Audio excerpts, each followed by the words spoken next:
আমি ইসলামের কোনো দল করি না, রাজনীতি করি না ঠিক, কিন্তু ইসলামকে খাটো করবা, এর চামড়া তুলে ফেলবো। এই যে ওয়াজের প্যান্ডেল, এটা কি রাজনীতির মঞ্চ?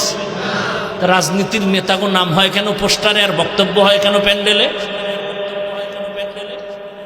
এতে দোষ নাই। ভোট চায় সব মার্কার জন্য দোষ নাই। আমরা আল্লাহর কোরআন দিয়ে বয়ান করলে দোষ। নিজের বেলায় কুরু কুরু, অন্যের বেলায় মাকরু। কপাল খারাপ আমগো আসলে। এত সুন্দর সুযোগ পাইয়া আমরা হুজুরেরা এক প্ল্যাটফর্মে আসতে পারি না। জনগণ কয় সব দেখছি, এবার আপনারা এক হয়ে আসেন। কপাল খারাপ, এক হতে পারি না। আর ওদিক থেকে একদল কোটি টাকার বস্তালয়ে ঘুরতেছে, হুজুর গো যেন আলাদা রাখা যায় টাকা খাওয়াইয়া। এক হতে দেওয়া যাবে না। কেন?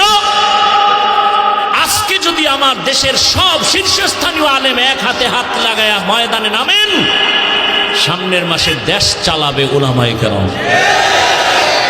সমস্ত ইসলাম বুদ্ধিশীরা জানে, আলেম যদি ক্ষমতায় হাতে নেয়, কোন নাস্তিক চোখ তুলে কথা বলার সাহস পাবে না। এজন্য আলেম যেন এক হইতে না পারে, এর মিশনে নামছে একদল টাকা লইয়া। টাকা খাওয়ায় খায় আলেমের বিরুদ্ধে লাগাও। আমার একজনে কানে কানে কয়, গতকালকে অমুক জায়গায় বয়ান হইছে, এক হুজুরে আপনার বাস দিয়ে গেছে।